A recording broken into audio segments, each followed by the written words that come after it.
Nabi Nuh salah seorang rasul yang masuk ulul azmi 5 besar, karena memang perjuangannya menggambarkan satu usaha yang ulet dan luar biasa. Beliau diberi umur 950 tahun, lalu berdakwah selama 900 tahun, sore, pagi, siang, malam, dapat pengikut tidak lebih 80 orang. Rata-rata 10 tahun satu. Kalau saya minta berhenti aja jadi nabi, Pak. Ustadz mana masih mau buka pesantren? 10 tahun buka pesantren, yang nyantri cuma satu. Pedagang mana yang masih mau dagang? 10 tahun dagang, yang beli satu. Pimpinan partai mana yang masih mau kampanye? 10 tahun buka partai, yang nyoblos satu. Bangkrut. Umatnya bandel, kurang ajar, durjana, bajingan, tengik. Umatnya Nabi Nuh ini kalau diceramahi, telinganya ditutup dengan tangannya. Nabi Nuh akhirnya rekes. Tuhan, siang malam saya berdakwah kepada umat ini. Tiap kali saya sampaikan dakwahmu, mereka tutup telinganya dengan tangannya. Alergi dengar ceramah. Apa itu ceramah? Non profit. Saudara-saudara, jadi mau kamu gimana, Nuh? Sudah Tuhan, habiskan saja orang kafir. Nanti kalau punya anak, anaknya pun kafir lagi. Lebih baik bapak moyangnya sikat habis. Biasanya kalau bapak kalong, anak kampret. Bapak nyolong, anak nyopet. Fotokopi gimana aslinya? Habiskan saja. Itu mau kamu, Nuh? Iya. Oke. Nanti aku turunkan banjir, Nuh. Buat kapal. Dengan apa saya harus buat kapal, Nuh? Ya dengan kayu, kata Tuhan. Kayunya dari mana, Tuhan? Ya dari pohon, Nuh. Pohonnya belum ada, Tuhan. Ya tanam dulu, Nuh. Bikin kapal, kayunya nanam pohon. Apa artinya? Perjuangan perlu kesabaran. Sukses itu ada prosesnya. Nggak bisa simsalabim abracadabra lalu kita mau sukses. Semua ada prosesnya. Walaupun kenyataannya begitu. Sukses banyak bapaknya, gagal itu yatim. Kalau kita sukses banyak yang ngakuin. Yang baru ketemu pakai manggil encing. Ketemu baru.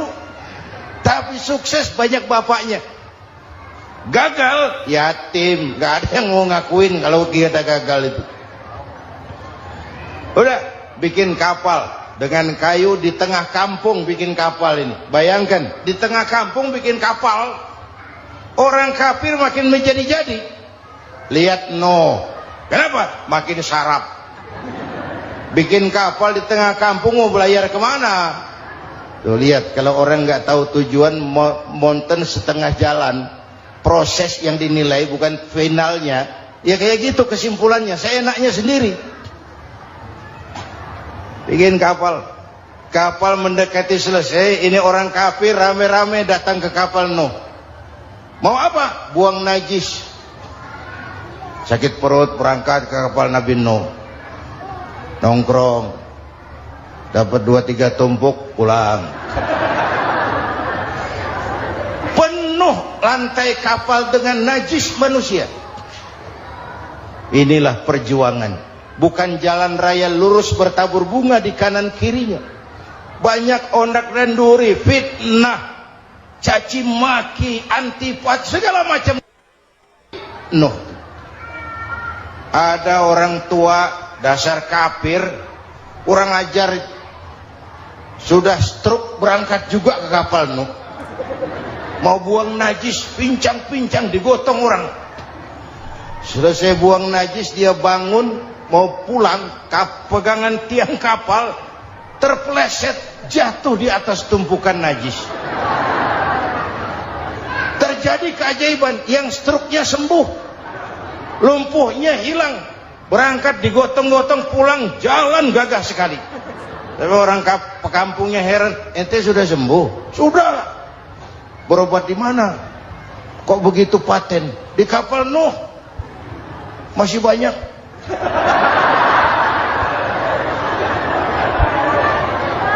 Yang berasa perlu obat bawa rantang, ambil bersih lagi geladak kapal itu. Sudah selesai Nuh? Selesai.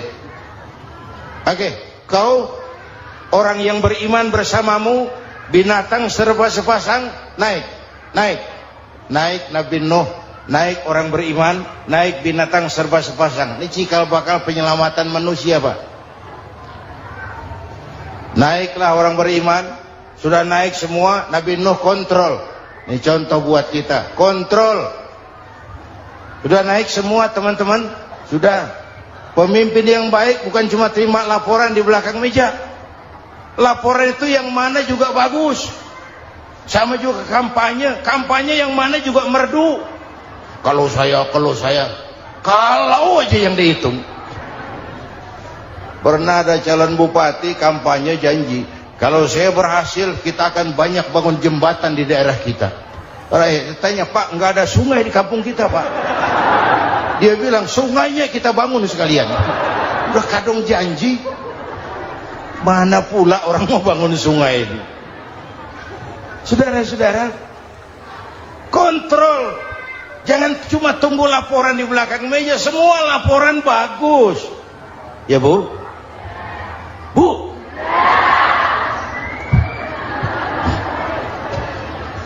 Nabi Nuh kontrol. Sudah naik semua. Sudah Nuh. Pulan bin Pulan naik Nuh. Paimin bin Tukijo naik. Kami lihat naik. Ada orang Jawa juga, Kiai? Ada. Sudah kontrol. Kanan anak saya ikut nggak naik kapal? Kami tidak lihat itu Nuh. Kanan. Ini potret. Bapaknya aktif ke masjid, ibunya rajin ke majelis taklim, anaknya keleleran kemana-mana. Bukan di sini, di Prancis. Udah di sini insya Allah sama.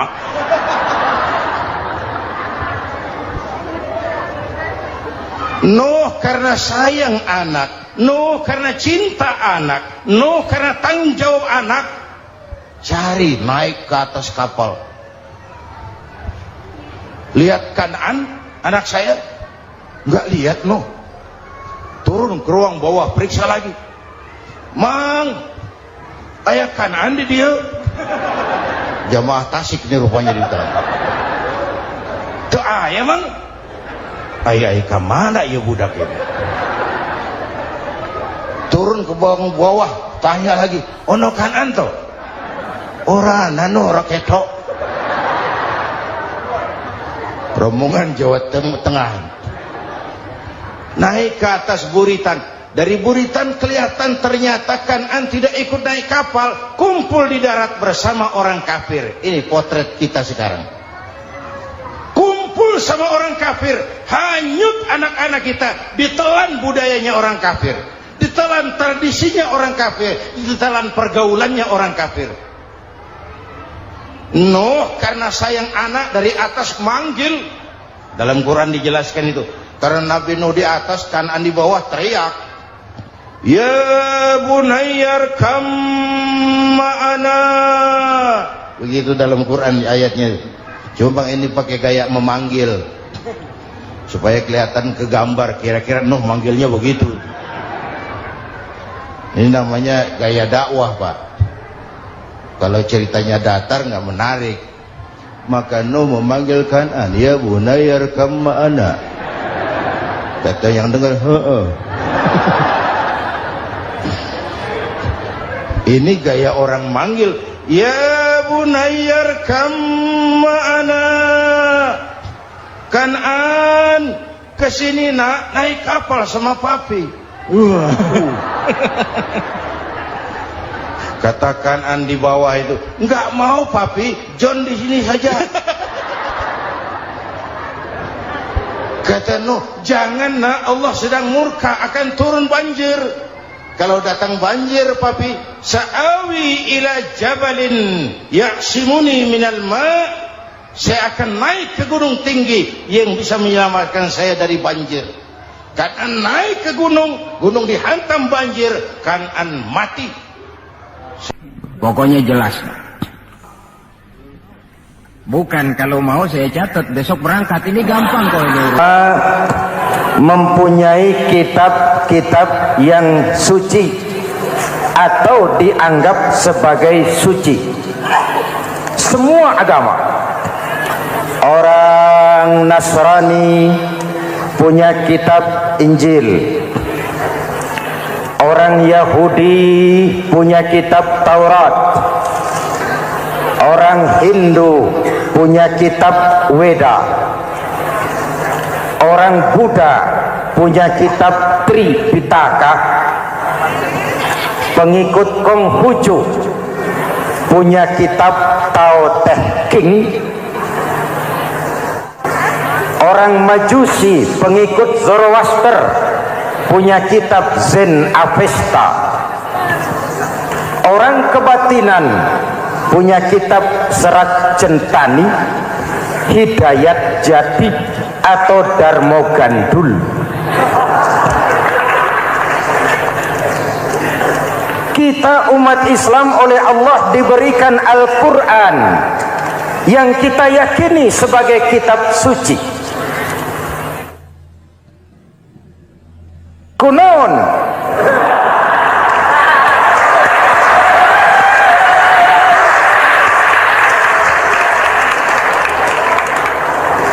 Apa kunaon itu? Kenapa sih kita yakin Quran itu kitab suci? Pertama, ajarannya sesuai dengan fitrah manusia. Suatu kitab dinamakan suci kalau konsep ajarannya sesuai dengan fitrah. Contoh, ini laki-laki ini seneng nggak sama perempuan? Normal. Kalau nggak seneng saya ragu-ragu. Perempuan seneng nggak sama laki-laki?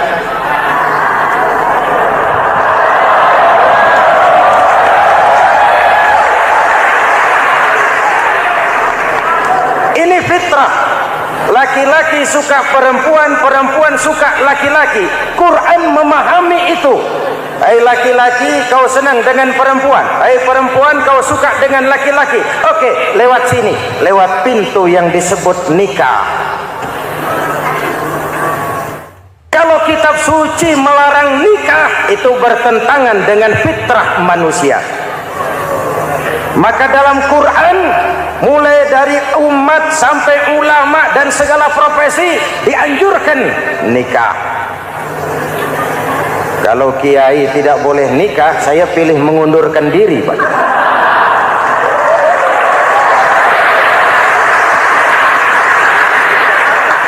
Itu bertentangan dengan fitrah. Lagian mubazir dikasih perabotan nggak dipakai.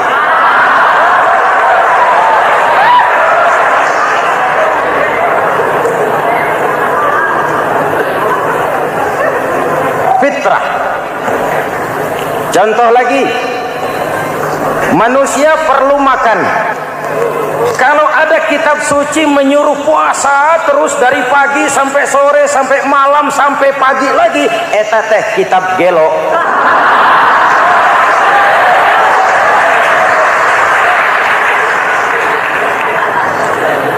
Quran sesuai dengan fitrah. Puasa mulai dari imsak sampai datang waktu maghrib. Puasa ngebleng dari pagi sampai sore sampai malam merusak kesehatan. Malam berpuasa boleh bergaul dengan istri. Kenapa? Fitrah. Kalau siang tidak boleh, malam tidak boleh, sebulan penuh panas kepala.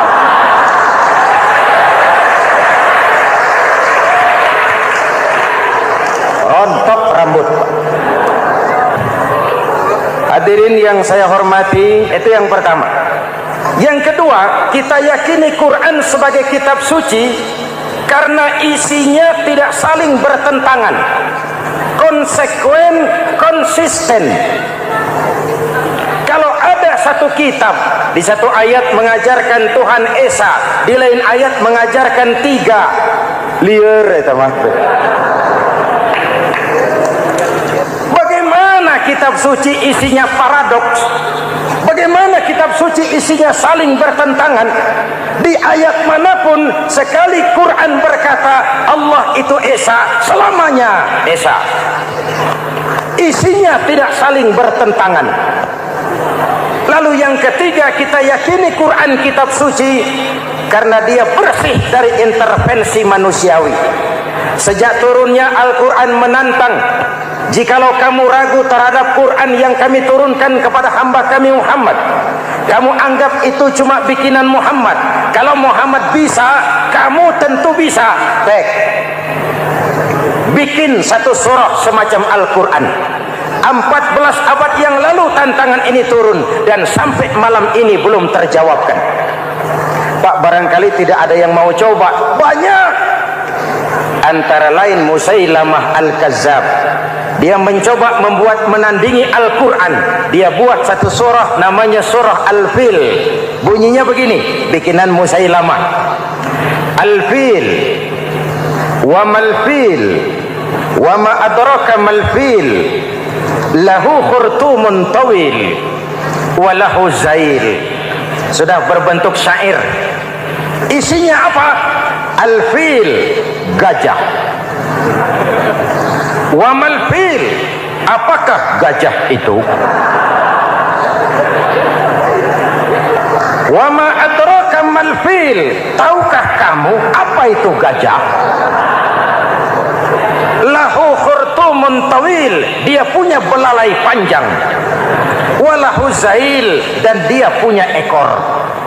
Gak usah turun ayat begituan, orang tahu.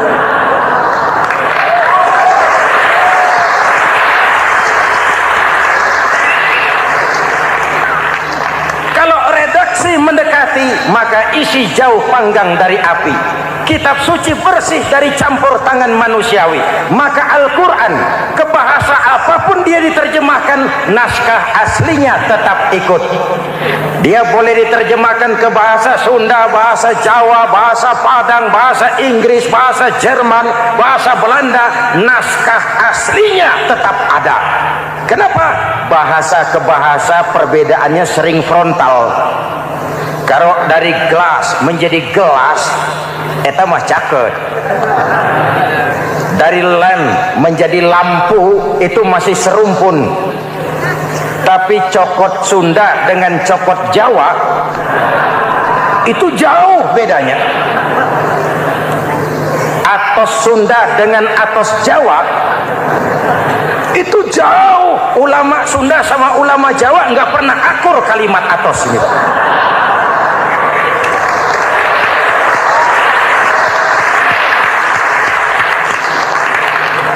Inilah kebenaran janji Allah, inna nahnu nazzalna dzikra wa inna lahu lahafizun. Kami yang turunkan Al-Quran, kami yang akan menjaganya. Ribuan orang hafal Al-Quran. Lalu apa pesan-pesan misi utama Al-Quran? Pertama, menegakkan tauhid. Ini yang lebih dahulu, membentuk kualitas sumber daya manusia dengan menanamkan nilai-nilai keimanan, membebaskan dari ketergantungan kepada benda. Ya ayyuhan nasu ubudu rabbakumul ladzi khalaqakum. Hai manusia, Tuhanmu yang perlu kau sembah hanyalah Tuhan yang telah menciptakan kamu. Jangan menyembah Tuhan yang tidak pernah menciptakan kamu. Mengapa kau menyembah harta padahal dirimu lebih berharga dari harta? Kenapa kau menyembah pangkat dan jabatan padahal dirimu lebih berharga dari pangkat dan jabatan?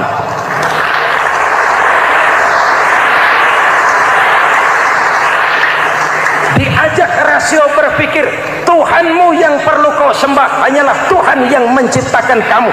Dan Tuhan yang menciptakan kamu itu Tuhan yang lam yalid walam yulad, yang laisa kamislihi syai'un, dan itulah Allah Subhanahu wa ta'ala. Ayo orang teh, ayeuna teh boleh pakai teh. Ayeuna teh kita teh kalau kepada syirik jali, syirik yang terang-terangan, insya Allah tidak. Nyata-nyata menyembah berhala, tidak. Nyata-nyata menyembah pohon, tidak. Nyata-nyata berkeyakinan Tuhan lebih dari satu, tidak. Tapi kita sering terjebak pada syirik kecil, syirik khafi, syirik yang tersamar. Saya sejak pakai cincin ini, jangankan anak gadis, nenek-nenek ngelihat saya cincin. Jangankan anak gadis, nenek-nenek lihat saya lemes cincin. Ini saya sejak ada perkutut di rumah ini dagang lancar perkutut. Ini Ramadan, bulan penempaan nilai-nilai keimanan. Misi utama Quran menegakkan tauhid, memerangi kemusyrikan, membebaskan manusia dari ketergantungan kepada benda. Dari situ kualitas sumber daya manusia dimulai. Saya sering mengungkapkan selama ini sistem pendidikan kita cuma mengisi otak, bukan membentuk watak. Otak diisi segala macam ilmu, tapi hati kosong, agama rapuh, akhirnya moral rendah. Muncul manusia-manusia yang pintar, cuma sayang tidak benar. Indonesia kita bangkrut, Indonesia kita terpuruk, Indonesia kita sakit sekarang ini, kan ulahnya orang-orang yang pintar tapi tidak benar.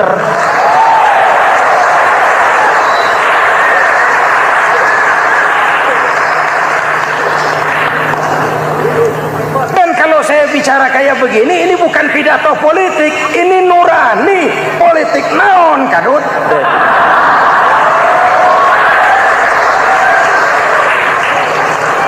Ini nurani, ini tanggung jawab sebagai anak bangsa. Ibu bapak, saudara-saudara hadirin yang saya hormati, Rasul kalau masuk sepertiga yang akhir, sing-singkan lengan baju, hamparkan sajadah, lebih banyak di masjid daripada di rumah. Itu Rasul. Maka sepertiga yang akhir masjid makin ramai.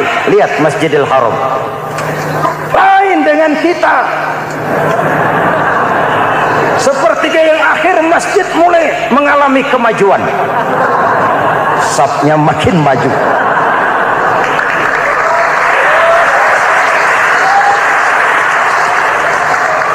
Pasar ramai, terminal beludak. Padahal sepertiga yang akhir itu puncak. Padahal di situ nilai tambah. Dan anggap ini Ramadan terakhir yang diberikan Allah kepada kita. Kenapa? Memang tidak ada jaminan tahun depan ketemu Ramadan lagi.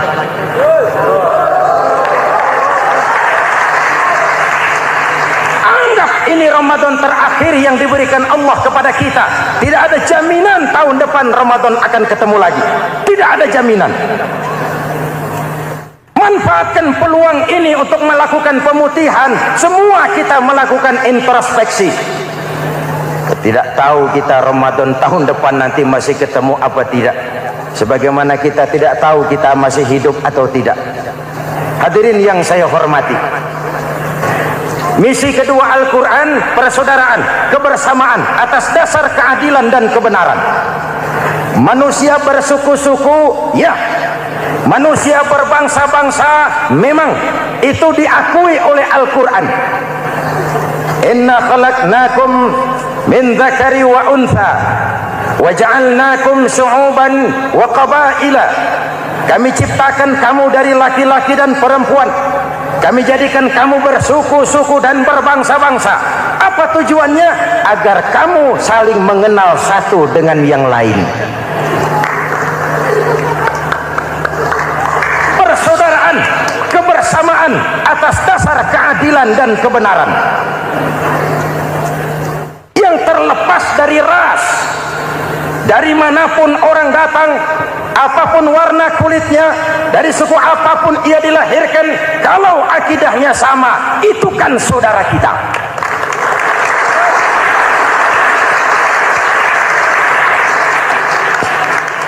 Seperti di masjid, kita tidak peduli dari mana kita datang. Yang datang dari kidul, madep ngulon mang. Yang datang dari sebelah lor, madep ngulon mang. Yang datang dari sebelah wetan, madep kulon mang. Yang datang dari kulon, madep ngulon. Bukan soal dari mana kau datang, tapi satu arah menghadapmu. Kau mau Betawi, mau Sunda, mau Jawa, mau Padang, mau Aceh, mau Batak, mau Ambon, kita satu nusa, satu bangsa, satu bahasa. Marilah kita jadi lem perekat buat lingkungan kita di saat keutuhan kita sebagai bangsa sedang dalam ujian berat. Semangat kebersamaan atas dasar keadilan. Tidak ada mayoritas menekan minoritas. Umat Islam itu kalau besar, dia mampu melindungi yang kecil. Kalau kecil, dia bisa menjaga diri. Tiap solat Jumat khatib berpesan pada akhir khutbah kedua, innallaha ya'muru bil adli wal ihsan, innallaha ya'muru bil adli wal ihsan. Allah memerintahkan kamu menegakkan keadilan dengan argumen, bukan dengan sentimen. Mengajak, bukan mengejek. Merangkul, tidak untuk tujuan memukul. Kalau sebagai bangsa kita utuh, kompak dan bersatu, saya yakin kita akan bisa mengatasi kesulitan-kesulitan sekarang ini.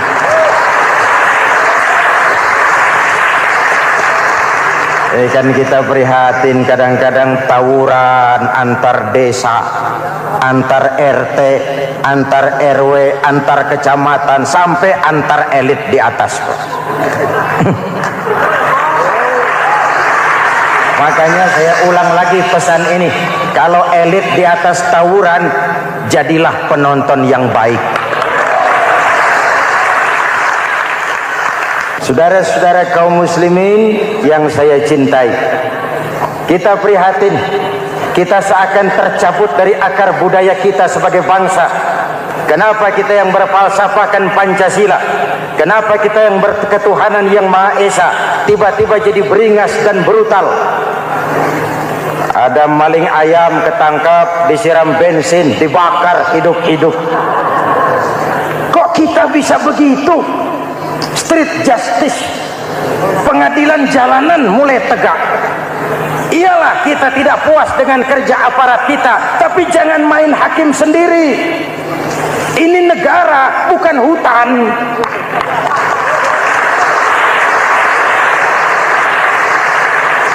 Jangan mencegah kemunkaran dengan menegakkan kemunkaran baru. Oleh hal-hal yang sepele yang mestinya kita bisa mencari jalan keluar dengan baik. Ayo luruskan saf, rapatkan barisan, satukan langkah, tautkan hati. Kita satu umat yang satu, diikat oleh Al-Quran. Hanya dengan kebersamaan kita akan mampu menata hari esok yang lebih baik atas dasar keadilan dan kebenaran. Dulu teh Muhammad Toha teriak takbir ngadepi Belanda. Bung Tomo teriak takbir ngadepi Belanda. Ayeuna takbir ngadepi batur sadulur salembur. Nanaunan.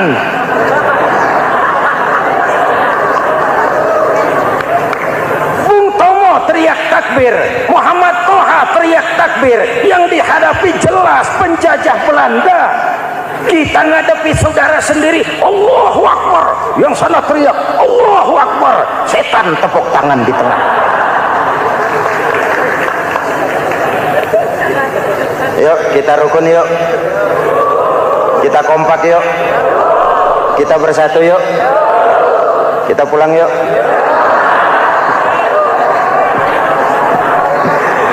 Ini misi kedua. Misi yang ketiga, Al-Quran membebaskan manusia dari gaya hidup sekuler.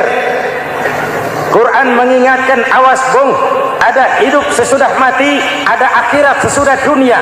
Lebih untung orang yang percaya akhirat daripada yang tidak. Paling tidak hidupnya normatif. Contoh, saudara yakin akhirat ada, lalu saudara hidup baik-baik, menjauhi yang munkar, meninggalkan yang haram, saudara sujud, puasa, jihad, lalu saudara mati. Setelah mati ternyata akhirat tidak ada ruginya. paling kurang kita sudah dicatat sebagai orang baik. Sebaliknya, saudara tidak percaya sama akhirat, lalu hidup seenaknya, judi, mabuk, zina, nipu orang, korupsi, tenggelam dalam kemunkaran, lalu mati. Setelah mati ternyata akhirat ada. Kemana anjen? Lebih untung orang yang percaya akhirat ketimbang yang tidak. Hidupnya ada rem. Iya Pak, saya kepengen banyak uang, tapi kalau main judi nanti di akhirat bagaimana? Iya, saya kepengen jadi orang kaya, tapi kalau korupsi, nipu orang, buka peternakan tuyul, nanti di akhirat bagaimana? Gaya hidup yang berkeseimbangan, ada hidup sesudah mati dan ada akhirat sesudah dunia. Yang keempat, Quran membebaskan manusia dari belenggu kebodohan. Quran ayat yang pertama turun sudah berkata, Iqra, baca, kamu jangan jadi bodoh. Kebodohan menimbulkan kemiskinan, kemiskinan mendekatkan kepada kekufuran.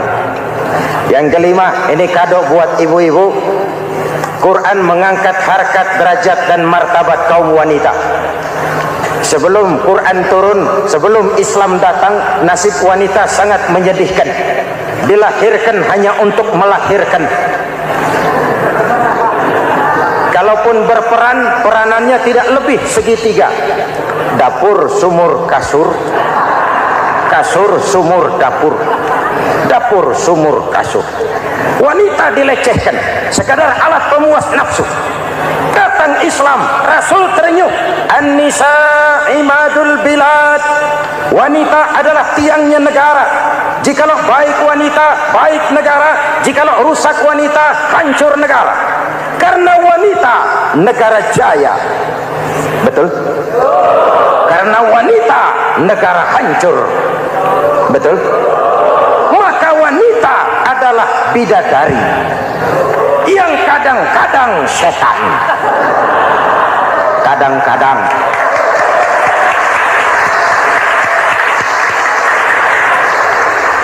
Karena yang hadir di sini bidadari semua. Ibu bapak, saudara-saudara hadirin yang saya hormati. Lalu bagaimana sikap kita terhadap Al-Quran? Quran sendiri menjelaskan, "Tsumma awrasnal kitaba allazina istafaina min ibadina." Kemudian kami wariskan kitab Al-Quran yang kami pilih buat hamba-hamba kami yang terpilih. Luar biasa. Umatnya umat pilihan, Rasulnya Rasul pilihan, kitabnya pun kitab pilihan. Kami wariskan Al-Quran kepada hamba-hamba kami yang kami pilih. Bagaimana sikap mereka setelah menerima Al-Quran? Terbagi tiga. Pertama, faminhum zalimun linafsihi. Di antara mereka ada yang setelah menerima Al-Quran lalu zalim kepada dirinya sendiri. Diterimanya Al-Quran dengan lidahnya, tapi ditolak dengan perbuatannya. Mulutnya menjunjung Al-Quran, perbuatannya menginjak Al-Quran. Quran bilang ke barat, dia pergi ke timur. Quran bilang ke selatan, dia berangkat ke utara. Quran bilang haram, dia terjang. Quran bilang halal, dia tidak mau. Orang seperti itu tidak zalim kepada Allah, tapi zalim kepada dirinya sendiri. Mudah-mudahan kita yang termasuk golongan ini. Amin. Yang kedua, wa minhum muqtasid. Di antara mereka ada yang menerima Quran 50-50. Separuh-separuh. Yang enak dilaksanakan, yang berat ditinggal. Padahal pada sisi lain Quran mengajarkan masuklah ke dalam Islam secara total. Kafah, jangan separuh-separuh. Ini watak munafik. Kalau dilihat Islam menguntungkan, rame-rame teriak Islam. Ketika diminta berjihad, diminta berkorban, diminta zakat, rame-rame mengundurkan diri. Saya bangkrut Pak, saya miskin Pak, saya pailit Pak. Mental itu dalam awal-awal Baqarah dijelaskan. Kullama adha'a lahum masyaw fihi wa idza adlama 'alaihim qamu. Kalau terang mereka berangkat, kalau gelap maaf, mereka mandek. Itu ciri orang munafik beragama. Kalau Islam menguntungkan, rame-rame teriak Islam. Ketika diminta berjihad, berkorban, berjuang, rame-rame mengundurkan diri. Muqtasid.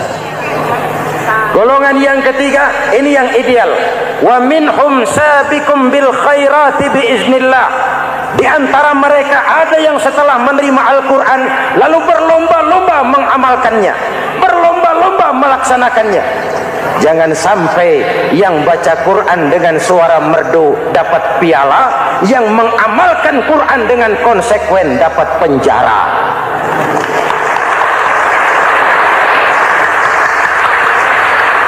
Itu ironi, itu menyedihkan, itu memilukan, dan itu memalukan. Pilihan terserah kita. Satu hadis Rasulullah mengajarkan begini: man ja'alal Qur'ana amamahu qadahu ilal jannah, wa man ja'alal Qur'ana khalfahu saqahu ilan nar. Siapa yang meletakkan Quran di depannya, dijadikannya Quran sebagai imam, Quran akan membimbing dia ke surga, surga dunia, lebih-lebih surga akhirat. Sebaliknya, siapa yang meletakkan Quran di belakang, dibelakanginya ajaran Quran, Quran akan mendorong dia ke neraka, neraka dunia, lebih-lebih neraka akhirat. Quran imam apa makmum? Kita makmum apa imam? Makmum ikut imam apa imam ikut makmum? Makmum ikut imam. Jikalau Quran adalah imam, jikalau kita adalah makmum. Ke barat kata Quran, ke barat kita berangkat. Ke timur kata Quran, ke timur kita menuju. Halal kata Quran, itu yang kita ambil.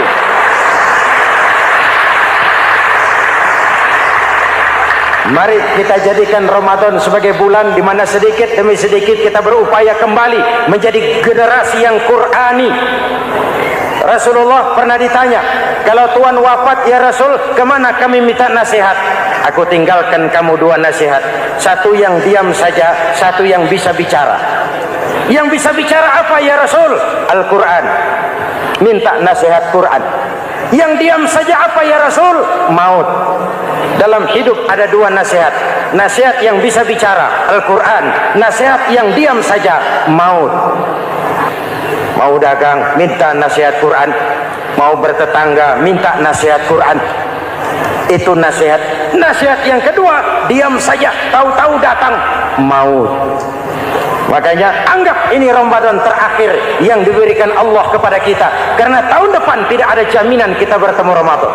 Manfaatkan 10 yang akhir untuk meningkatkan nilai ibadah kita kepada Allah Subhanahu wa taala. Bahwa seorang pengikut menyesuaikan tingkah laku, gaya hidup dengan orang yang diikutinya. Jangankan di dunia ini, di akhirat nanti identitas ini akan dimintakan pertanggungjawaban jawab dan akan ditanyakan kepada kita. Sekurang-kurangnya menjadi pengikut rombongan orang besar merupakan suatu nikmat. Paling tidak kita bisa numpang mujur. Kalau saya berangkat ke Bali ikut rombongan Pak Menteri misalnya, saya bisa bebas timbangan, tas saya tidak usah diperiksa-periksa barangkali. Kenapa? Ini rombongannya Pak Menteri, numpang mujur. Itu sekurang-kurangnya. Tetapi tentu untuk menjadi anggota rombongan Pak Menteri ini kan harus ada tanda, ciri-ciri atau yang disebut identitas. Kalau kita mengaku dan memproklamirkan diri sebagai umat Nabi Muhammad, sebagai pengikut beliau, apa sih identitasnya, ciri-cirinya? Inilah yang akan kita bicarakan pada kesempatan ini, bersumber dari surah Al-Fatah ayat 29. Allah Subhanahu wa taala menjelaskan Muhammadur Rasulullah, bahwa Nabi Muhammad itu adalah utusan Allah, pesuruh Allah, walladzina ma'ahu, dan orang-orang yang bersamanya, orang yang mengikuti ajarannya, para sahabatnya, kita ini para pengikutnya, mempunyai ciri atau identitas. Dalam ayat ini ada 5 ciri yang dijelaskan. Pertama, asyidda'u 'alal kuffar. Pengikut Nabi Muhammad bersikap tegas kepada orang-orang kafir.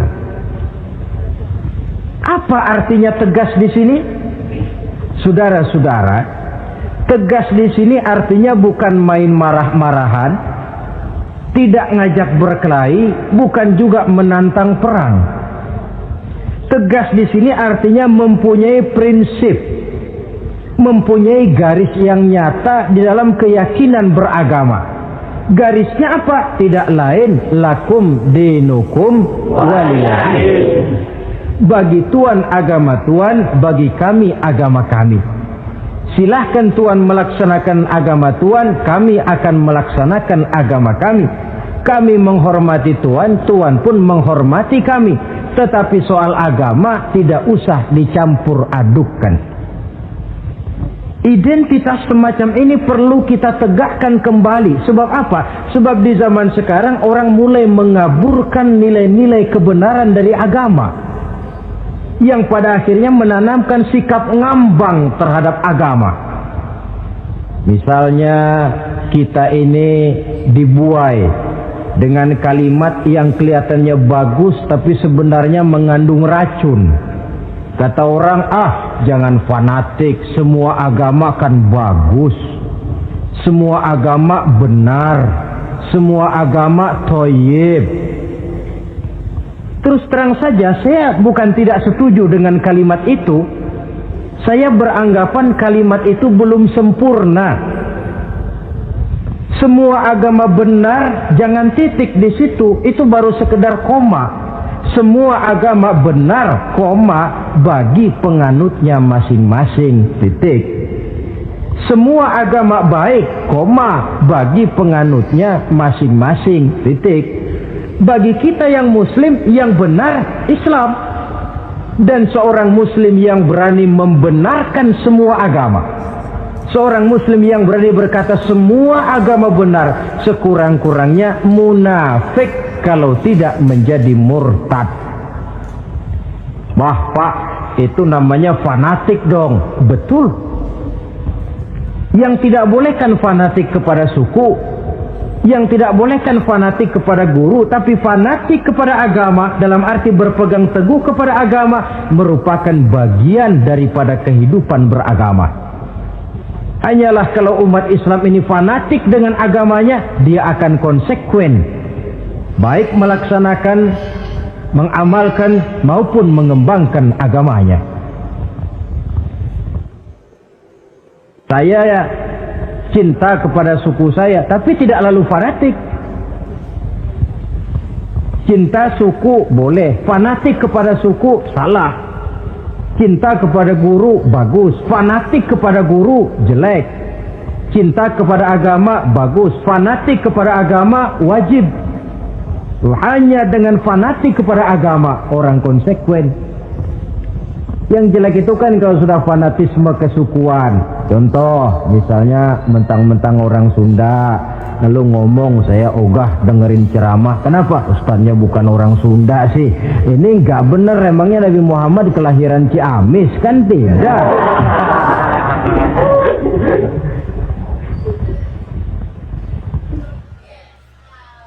Toleransi ada tempatnya, tetapi tidak menyangkut masalah-masalah ritual, tidak menyangkut masalah-masalah ibadah. Soal bikin jalan umum, mari bersama saudara-saudara kita yang lain agama membangun puskesmas, mari bersama-sama menjaga keamanan, mari sama-sama. Tapi kalau sudah menyangkut masalah ibadah, kembali kita kepada prinsip lakum dinukum waliyadin. Bagi Tuhan silahkan melaksanakan agama Tuhan, kami pun akan melaksanakan agama kami. Silahkan menyebarkan agama, tetapi jangan kepada orang yang sudah beragama. Ini batas toleransi. Jangan menyebarkan agama kepada orang yang sudah beragama.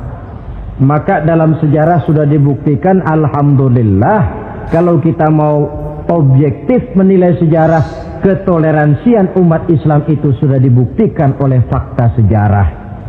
Tetapi tanpa harus mengorbankan nilai-nilai akidah, keyakinan-keyakinan yang harus kita jaga dan kita pertahankan.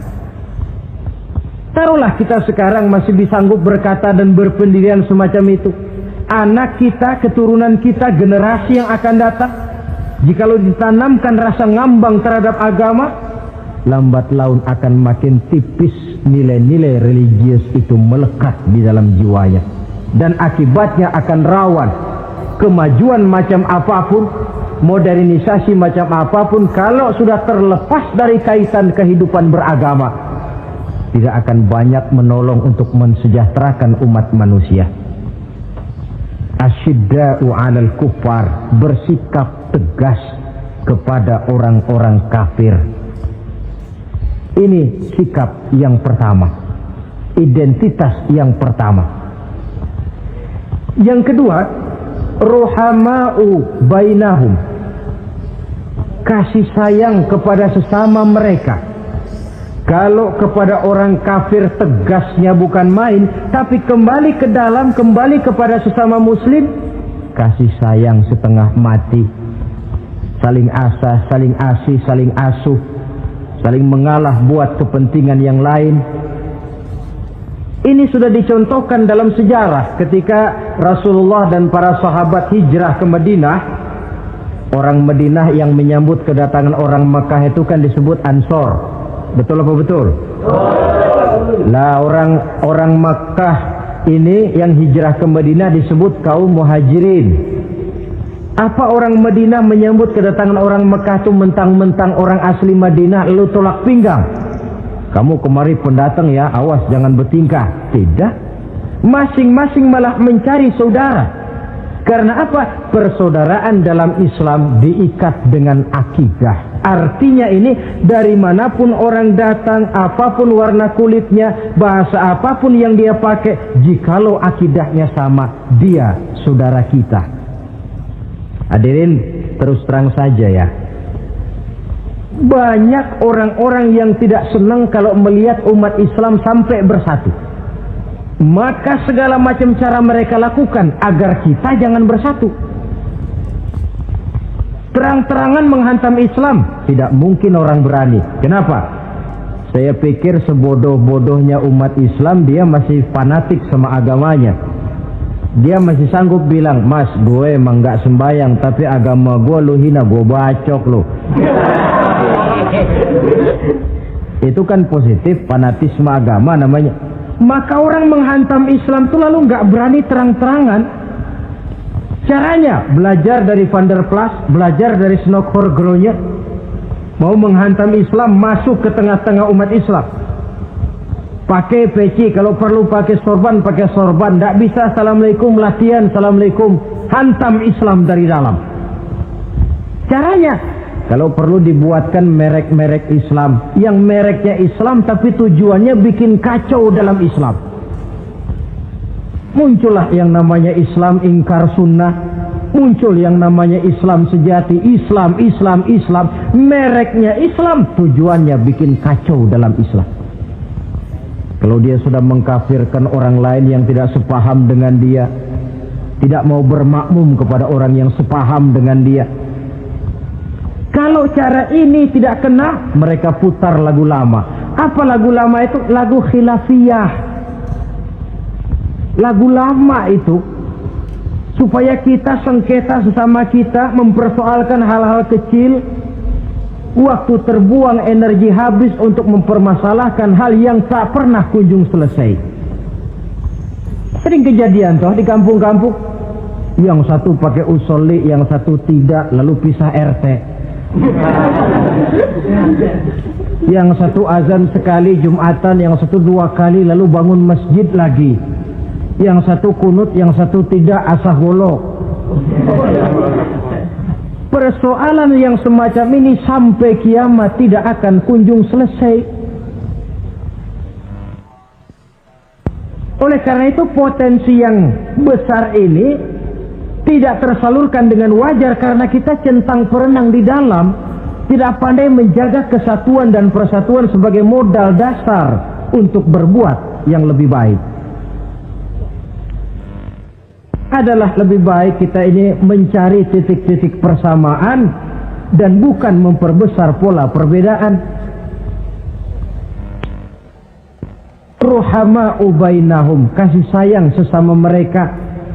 Imam Ghazali memberikan contoh, kun kal yadain wala takun kal uzunain.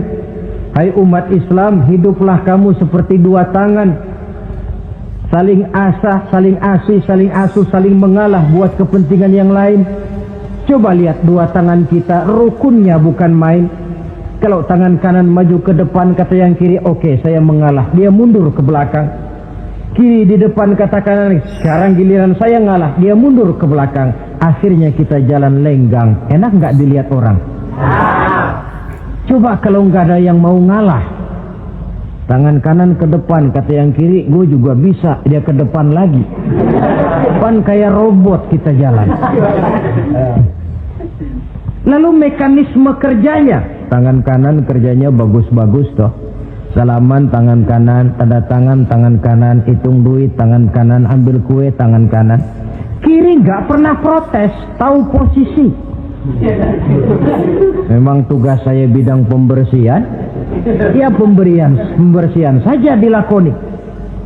Artinya apa ini? Yang satu dengan yang lain saling memperkuat walaupun komposisinya berbeda.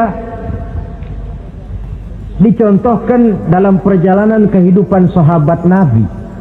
Sahabat Nabi yang paling terkenal itu 4 orang. Sayyidina Abu Bakar, Sayyidina Umar bin Al-Khattab, Sayyidina Utsman bin Affan, Sayyidina Ali bin Abi Thalib. 4 sahabat ini kalau kita lihat komposisinya, keahliannya lain-lain.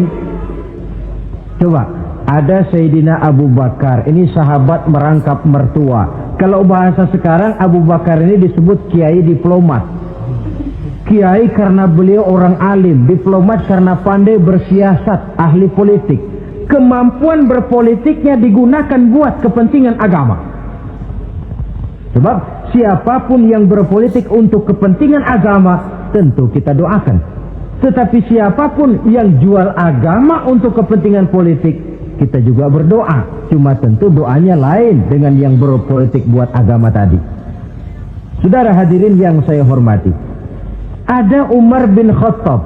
Ini kalau bahasa sekarang disebut imam jenderal ini. Imam tapi jenderal, jenderal tapi imam. Kenapa imam? Karena dia mampu memimpin jamaah di masjid. Kenapa jenderal? Karena dia sanggup memimpin tentara di medan perang.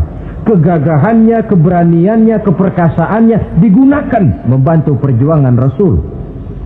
Ada Utsman bin Affan, santri ekonom. Kenapa santri? Karena dia orang kaya. Kenapa ekonom? Karena dia pengusaha bergerak di bidang bisnis. Keuntungan usahanya untuk membantu perjuangan Rasul. Ada Ali bin Abi Thalib, tokoh muda tapi intelek.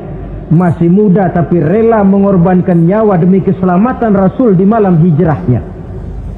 Alangkah nikmatnya umat Islam ini kalau punya kiai diplomat, imam jenderal, santri ekonom, pemuda intelek yang masing-masing bekerja sama menunjang untuk kepentingan agama. Ruhama'u bainahum, kasih sayang di antara sesama mereka. Mobil, kenal mobil nggak? Ya. Mobil itu baru bisa jalan dengan baik kalau seluruh onderdilnya kompak. Kalau yang satu sudah merasa dirinya lebih penting dari yang lain, alamat mobil udah deket mogok. Misalnya yang jadi bensin nyombong, kalau nggak lantaran saya nggak bakalan jalan nih mobil. Bannya denger, sombong. Kata ban, sombong kamu bensin. Apa kamu kira kamu saja yang penting? Saya tersinggung, kata ban, lalu kempes. Kira-kira kalau ban kempes jalan nggak mobil? Begitulah umat ini. Kayak satu bangunan, ada yang jadi jendela, pintu, tiang, genteng dan sebagainya. Tetapi satu sama lain hendaknya saling memperkuat. Kalau tidak, kita ini pernah diramalkan oleh Nabi, yushiku an tada'a alaikumul umam kama tada'al akalatu ala qas'atiha. Satu saat akan datang di tengah-tengah kamu di mana keadaanmu waktu itu seperti makanan di meja makan. Coba bayangkan, menurut Rasul satu saat kondisi umat Islam akan seperti makanan di atas meja. Yang barat mau makan, yang timur mau santap, yang selatan mau ganyang, yang utara mau injak-injak. Satu saat kondisi umat Islam akan seperti itu. Heran sahabat, ya Rasulullah, kok kita bisa dikepung begitu rupa? Iya. Apa pada waktu itu jumlah kami sedikit ya Rasulullah? Tidak, kata Rasul. Bal antum yauma idzin katsir. Jumlahmu pada waktu itu banyak, besar, kamu mayoritas.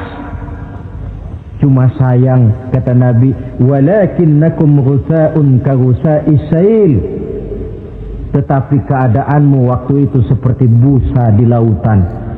Banyak tapi centang perenang. Banyak tapi tidak punya daya dan kekuatan. Dipermainkan gelombang lautan, dihempaskan ke tepian pantai tanpa punya makna dan arti. Mayoritas tapi nasibnya ironi. Lantaran apa ini? Kita tidak pandai menjaga kesatuan dan persatuan. Prinsip ruhama'u bainahum, kasih sayang di antara sesama mereka, belum bisa kita wujudkan. Oleh karena itu, hadirin yang saya hormati, identitas yang kedua ini mari kita tegakkan, menggalang kesatuan dan persatuan untuk kejayaan agama yang kita cintai. Soal posisi silahkan berbeda, soal profesi silahkan berbeda, tetapi hendaknya perbedaan ini tidak menyebabkan persimpangan tujuan. Satu sama lain saling memperkuat. Identitas yang kedua, bahwa kita sudah diikat dengan akidah, tidak oleh ras, warna kulit, suku, bahasa, oleh akidah. Satu kali orang sudah syahadat, dia adalah saudara kita. Sudah lewat masanya di mana kita umat Islam ini dikotak-kotakan, dan sudah datang waktunya di mana kita bersatu, saling menunjang, saling membantu, sehingga dengan demikian terwujudlah satu masyarakat yang diikat dengan nilai-nilai akidah.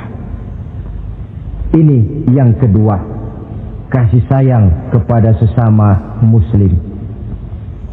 Satu badan itu kalau yang satu sakit, yang lain kan akan ikut merasa sakit. Saudara jalan tengah malam, ibu jari tersandung batu, meletak. Begitu ibu jari tersandung batu, kontan, darah keluar, mulut bilang aduh, kepala ikut pusing, nggak pakai diundang. Solidaritas sosial yang terjadi secara reflektif. Tidak ada ibu jari tersandung mulutnya malah ngomel, rasain lo. Masa nyumpain badan sendiri, kan tidak mungkin. Tapi ini yang terjadi, kita lihat. Akibat apa? Tidak terwujudnya solidaritas sosial yang bersifat refleksif tadi. Nah, inilah saudara-saudara identitas yang kedua. Yang ketiga sekarang, pengikut Nabi Muhammad sallallahu alaihi wasallam itu cirinya yang ketiga, tarahum rukka'an sujjada. Engkau lihat mereka ruku dan sujud, mendirikan sholat. Ini identitas, ciri. Di akhirat nanti akan diperiksa dengan seadil-adilnya. Siapa? Saya, Pak. Saya siapa? Pengikut Nabi Muhammad. Betul? Betul. Baik. Pengikut Nabi Muhammad itu tandanya ruka'an sujada, ruku dan sujud. Sampean ngaku umat Nabi Muhammad, sujud, pernah sembahyang? Sembahyang juga, Pak. Berapa kali? Nggak banyak-banyak Pak, setahun 2 kali. Kapan itu? Idul Fitri sama Idul Adha. Kata petugas, syarat kurang, minggir. Sebab sering dikatakan sholat itu kan ada yang harian, ada yang mingguan, ada yang tahunan. Ada yang sholatnya harian. Yang harian ini juga 2 macam, ada yang belang-belang, ada yang mulus. Kalau yang belang-belang itu kalau zuhur sholat, asar out. Asar kepegang, maghribnya melayang. Maghrib ketangkep, isaknya terbang. Itu lumayan ketimbang yang seminggu sekali cuma Jumat saja. Yang Jumat pun agak lumayan lah daripada yang setahun 2 kali cuma Idul Fitri dan Idul Adha.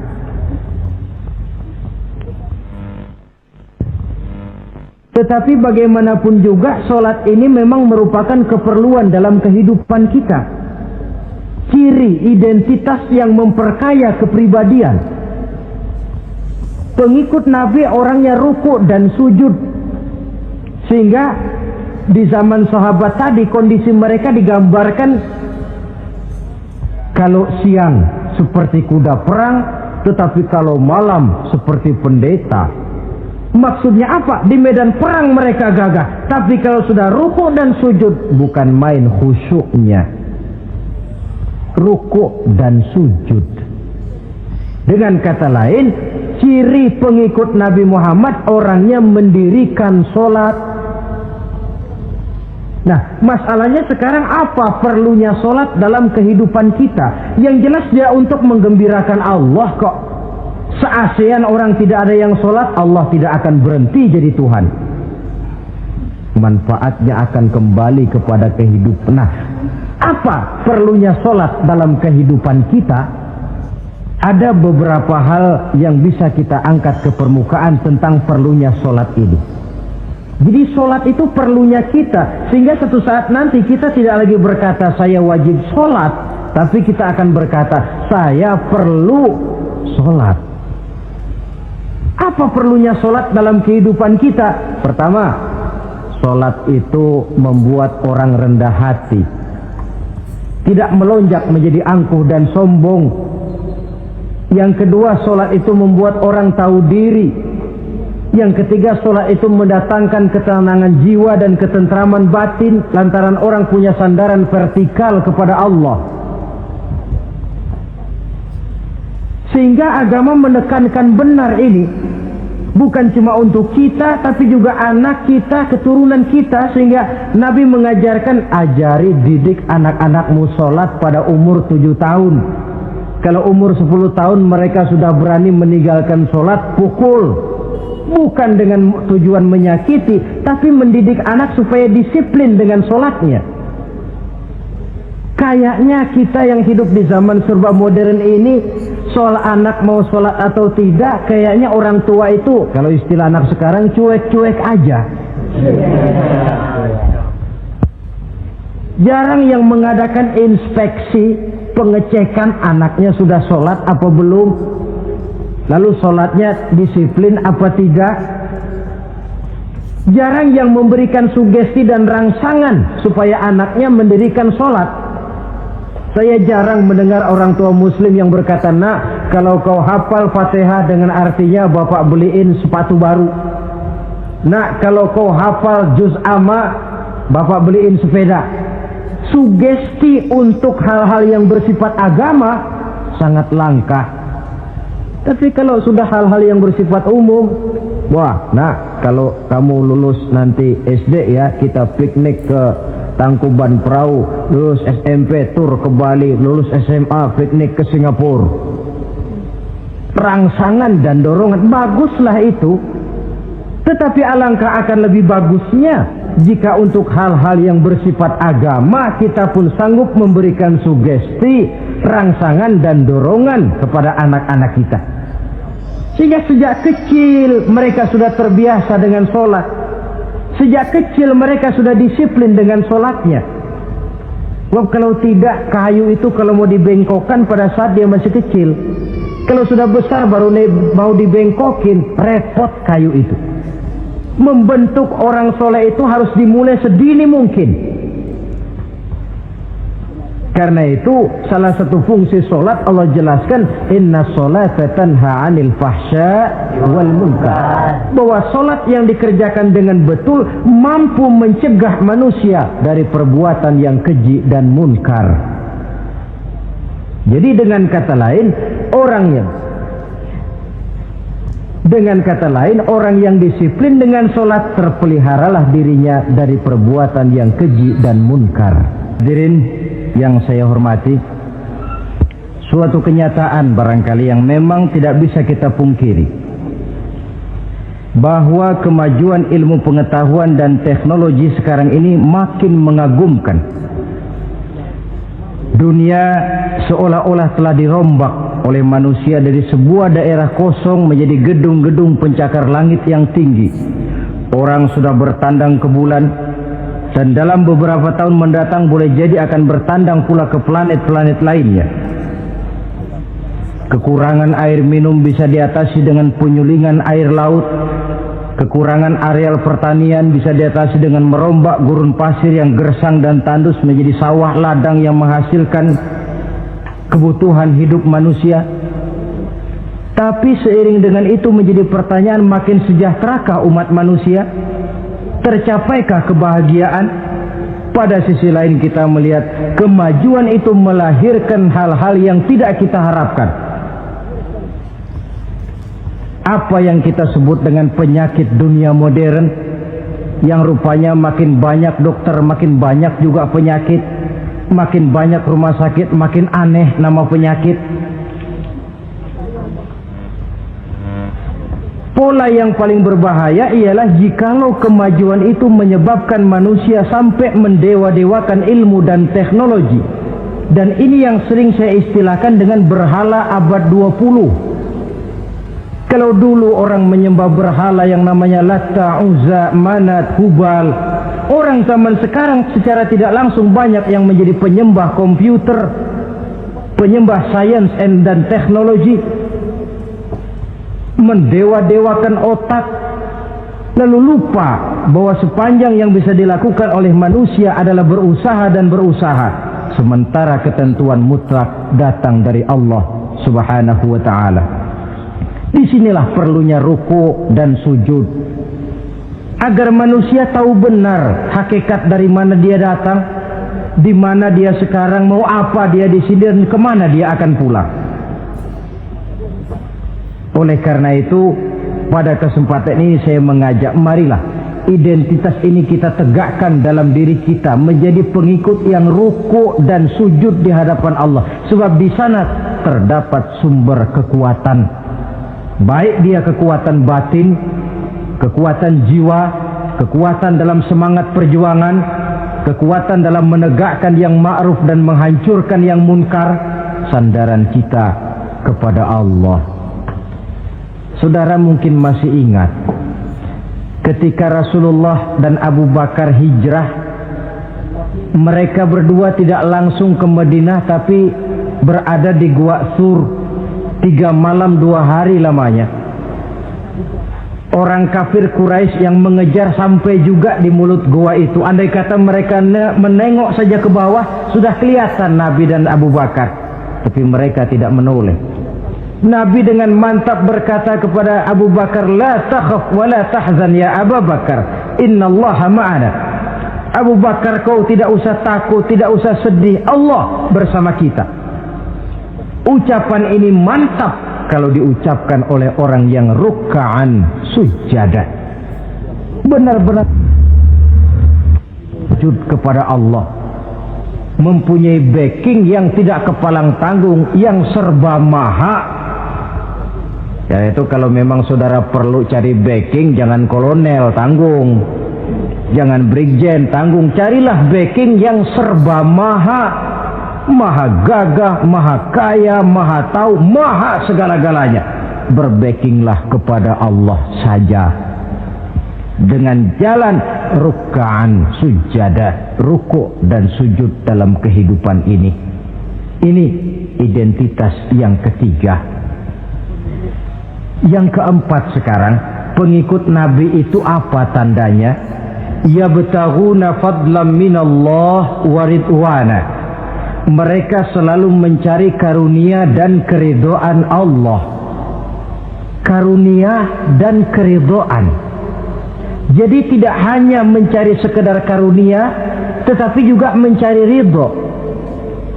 Oleh karena itu seorang pengikut Rasul, di dalam dia berdagang misalnya, dibatasi oleh pertanyaan, cara saya ini Allah ridho apa tidak?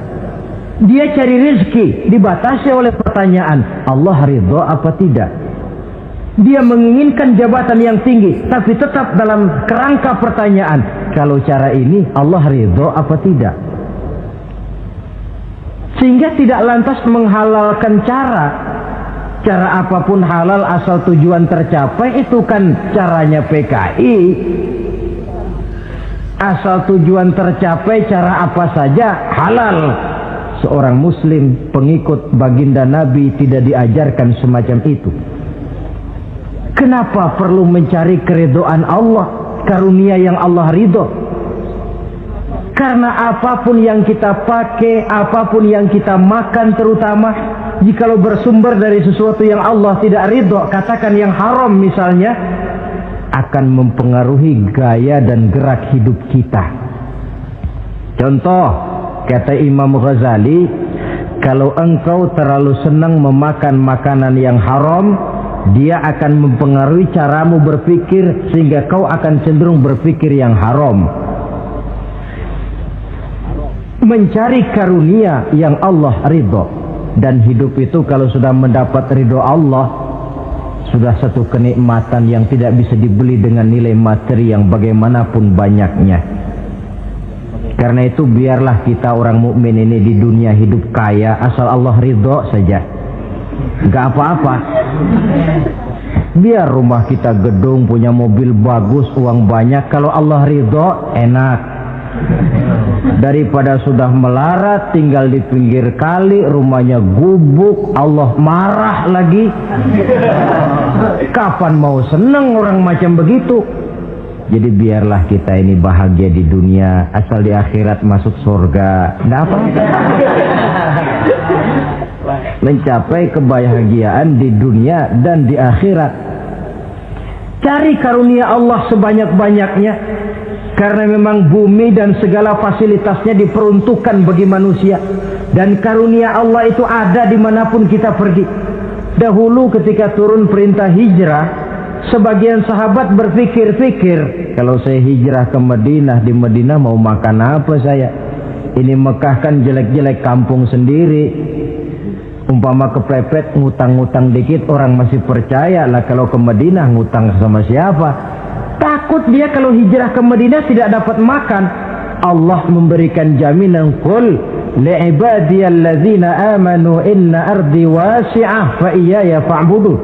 Katakan kepada mereka Muhammad, hai hamba-hambaku yang beriman, bumiku ini luas. Di Mekah kau makan, hijrah ke Madinah juga kau akan makan. Apalagi hijrahmu karena membela agama. Jangan karena membela agama kau takut kelaparan. Artinya apa? Karunia Allah itu ada dimanapun. Kalau kita mau berusaha, tetapi jangan lupa usaha itu harus yang Allah ridho.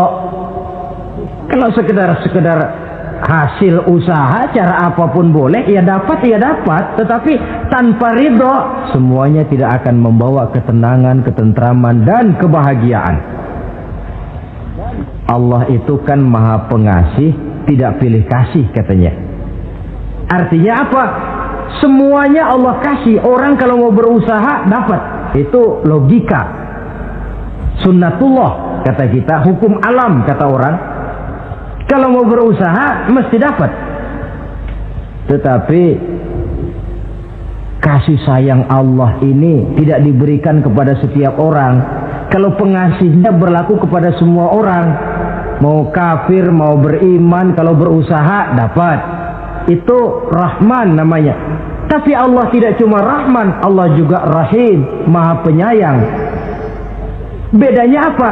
Orang yang dikasih itu belum tentu disayang. Tetapi kalau disayang mesti dikasih. Kalau tidak dikasih tentu ada pertimbangan lain untuk kepentingan kita. Misalnya anak kita baru kelas 1 SMP datang, Pak beliin motor buat sekolah. Kita lalu menilai anak ini nggak ada motor saja kadang-kadang jarang sampai ke sekolah, apalagi dibeliin motor, bisa dari rumah berangkat ke sekolah nggak sampai. Tidak dibelikan bukan karena tidak sayang, justru karena sayangnya ada pertimbangan lain untuk kepentingan si anak. Tetapi kadang-kadang anak sendiri berpikirnya lain. Bapak katanya sayang, minta dibeliin motor saja tidak dibelikan. Dia menilai orang tuanya tidak sayang, padahal justru sayangnya lalu tidak dibelikan. Begitulah satu contoh kecil dari keridhaan Allah ini. Jika Allah sudah memberikan ridhonya kepada kita, segala yang kita mau diberikannya. Kalau tidak juga diberikan, tentu ada manfaatnya untuk kemaslahatan kita. Allah Maha tahu. Misalnya orang mengeluh, saya akan sembahyang rajin, ngapa rezeki seret bener sih? Apa saya berhenti lagi sholat? Allah lebih tahu maslahatnya. Barangkali potongan kayak kita ini kalau diberikan rezeki banyak sedikit lalu berhenti ke masjid. Rezeki lu segini aja dah, lu jadi rajin ke masjid.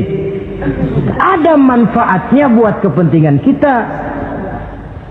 Mencari karunia yang Allah ridho. Dalam alam yang terbentang luas ini karunia Allah terhampar luas. Tinggal kita mencari, dan untuk mencari itu diperlukan keahlian. Keahlian hanya timbul karena pendidikan. Makin ke depan persaingan hidup makin tajam tanpa membekali diri. Terutama generasi kita yang akan datang, anak-anak kita.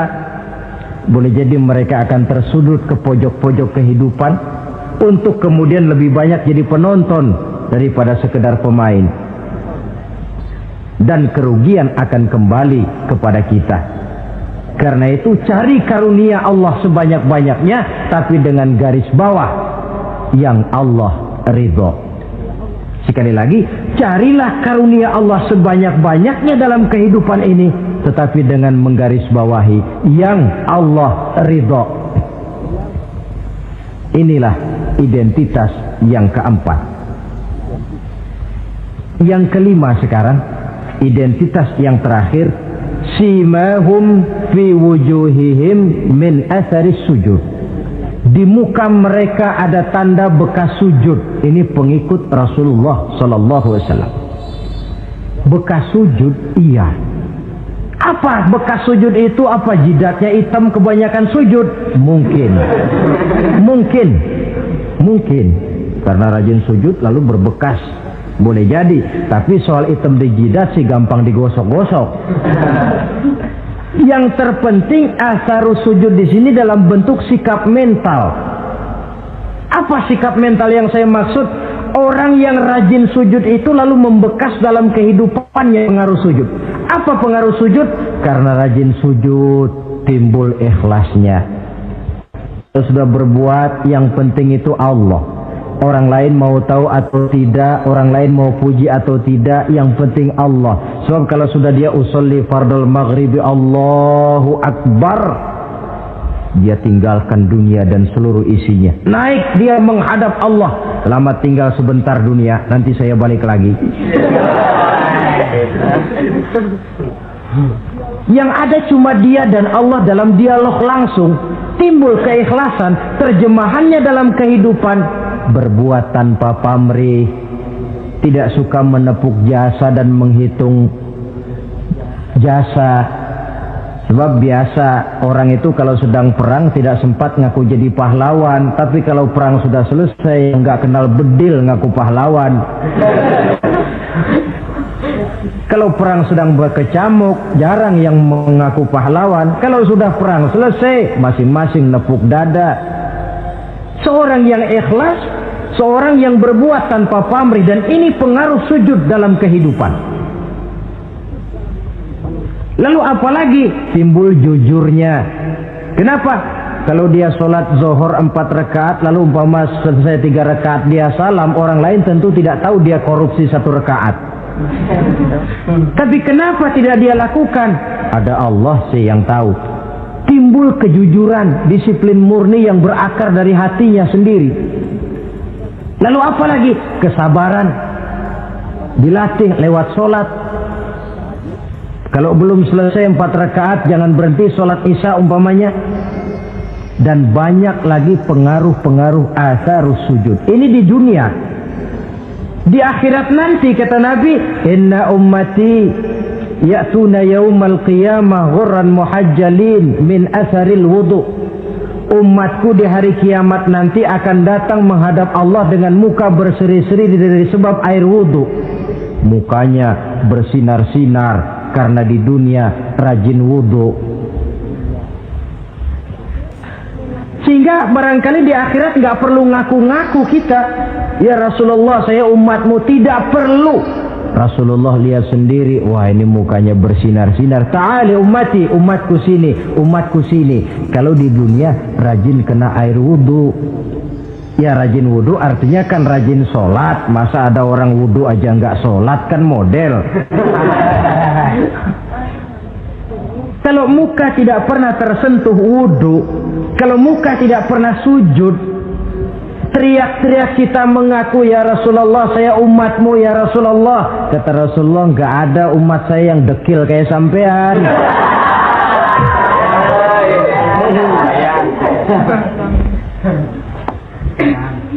Itulah sebabnya pada kesempatan ini saya mengajak mari membiasakan diri berwudu. Tidak cuma untuk sholat. Saudara mau berangkat ke kantor, wudu dulu, bagus. Saudara mau pergi berdagang, wudu dulu, cakep. Saudara mau pergi kuliah, mau pergi sekolah, wudu dulu, bagus. Di samping kebersihan jasmani, juga kebersihan rohani. Tengok saja. Kalau kita membasuh tangan pada saat wudu mulai Allahumma inni as'aluka yumna wal barakah wa a'udzubika minasyu'mi wal halakah. Itu kan yang kita baca. Ya Allah, saya mohon keberkahan di 2 tangan ini, supaya tangan ini kalau dibawa dagang untung, dibawa menanam lalu panen, dibawa berusaha menghasilkan rezeki. Dan saya berlindung kepadamu ya Allah, jangan sampai tangan ini membawa kesialan dan kecelakaan. Berlindung kepada Allah jangan sampai jadi punya tangan sial. Dipakai dagang rugi, dipakai nanam pohonan mati, dipakai mukul orang mati. Tangan sial. Dari itu saja sudah memberikan sugesti untuk rohani kita. Kebersihan jasmani, kebersihan rohani terpelihara karena wudu. Jadi asarus sujud, pengaruh sujud membekas di dalam kehidupan. Sehingga oleh Syekh Muhammad Abduh dijelaskan, walikulli ibadatin minal ibadati sahihah asarun fi taqwimi akhlaqil qaimi biha wa tahzibi nafsihi. Setiap ibadah yang dikerjakan dengan betul pasti mempunyai pengaruh yang nyata dalam meluruskan moral akhlak orang yang melaksanakan ibadah itu sendiri. Jadi sujud kita betul apa tidak? Lihat saja pengaruhnya dalam kehidupan kita. Sholat kita sudah betul apa tidak? Lihat saja pengaruhnya dalam kehidupan kita. Kalau sujud ya sujud, tapi judi jalan juga, nah, sujudnya belum betul. Waktunya sholat ya sholat, waktunya mabuk, sholatnya belum betul. Waktunya ruku ya ruku, giliran nyolong, sholatnya belum betul.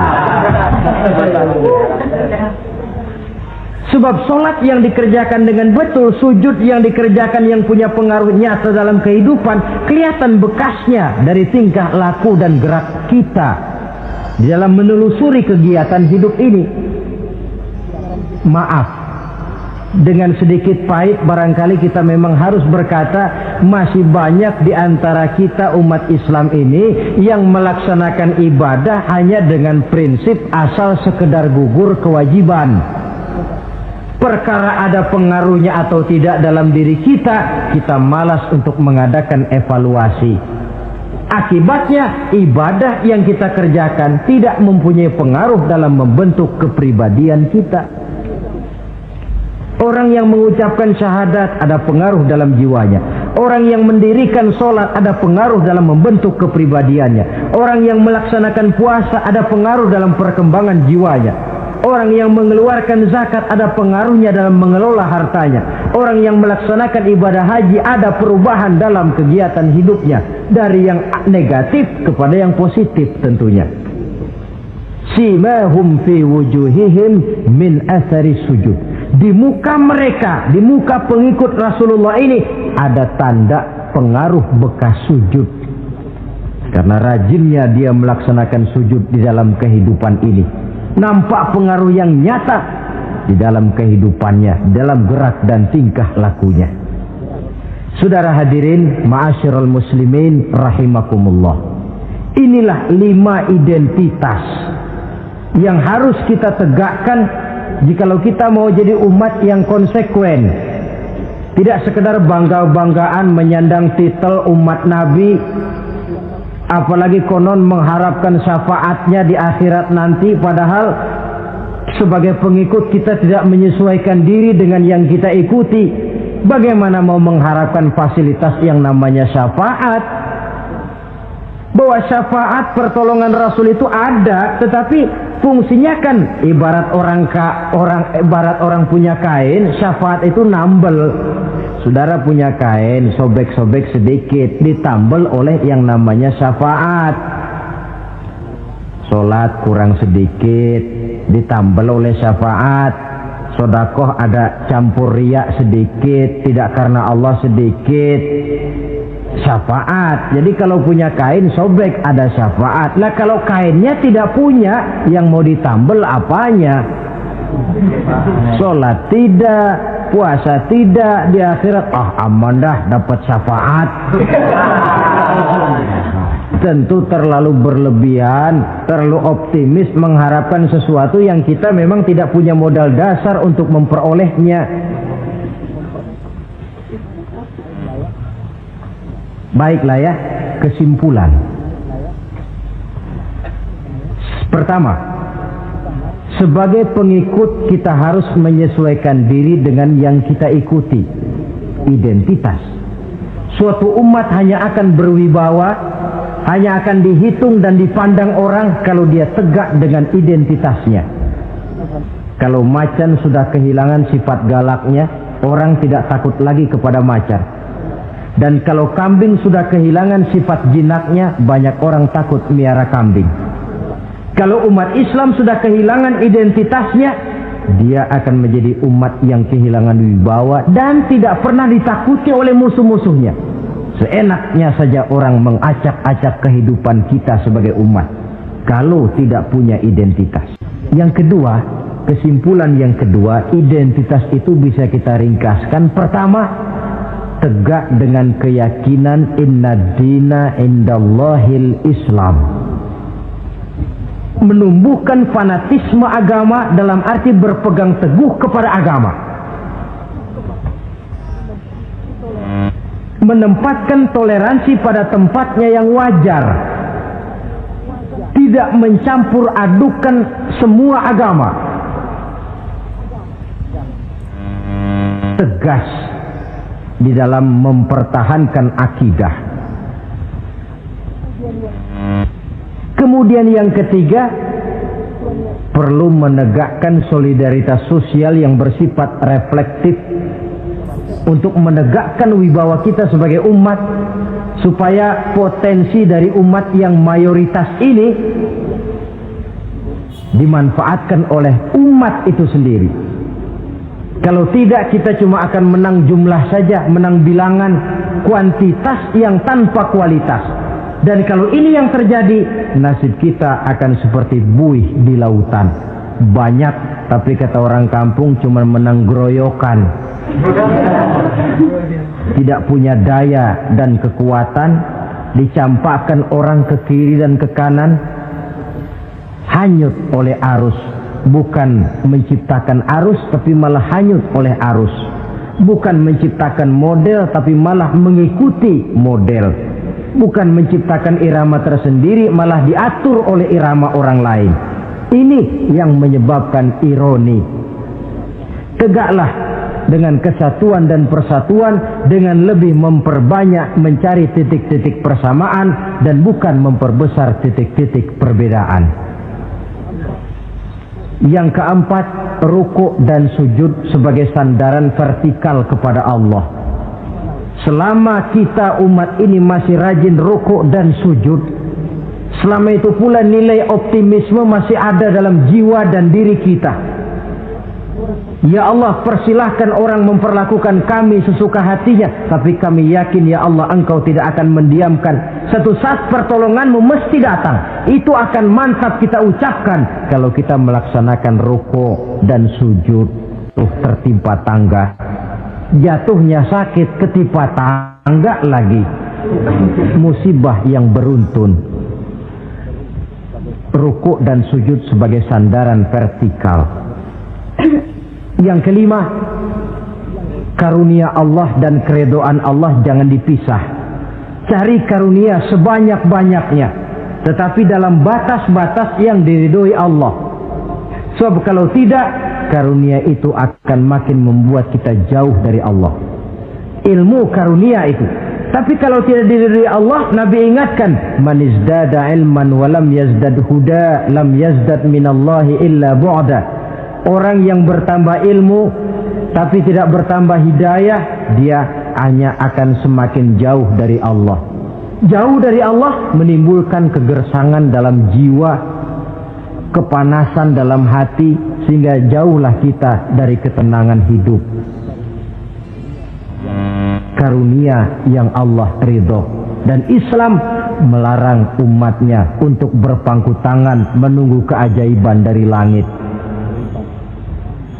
Berusaha, berikhtiar, berdoa, lalu bertawakal kepadanya. Yang terakhir, hendaknya ibadah yang kita kerjakan dievaluir, ditinjau kembali apa pengaruhnya dalam kehidupan kita. Sebab setelah selesai melaksanakan suatu ibadah, hendaknya nilai ajaran yang terkandung dalam ibadah itu bisa kita terjemahkan dalam kehidupan kita, sehingga gerak kita dalam sholat dengan tingkah laku kita di luar sholat ada kesinambungan. Gerak kita di dalam bulan Ramadan dengan tingkah laku kita di luar Ramadan ada kesinambungan. Namanya ibadah yang kita kerjakan ada pengaruhnya dalam memperbaiki kehidupan kita.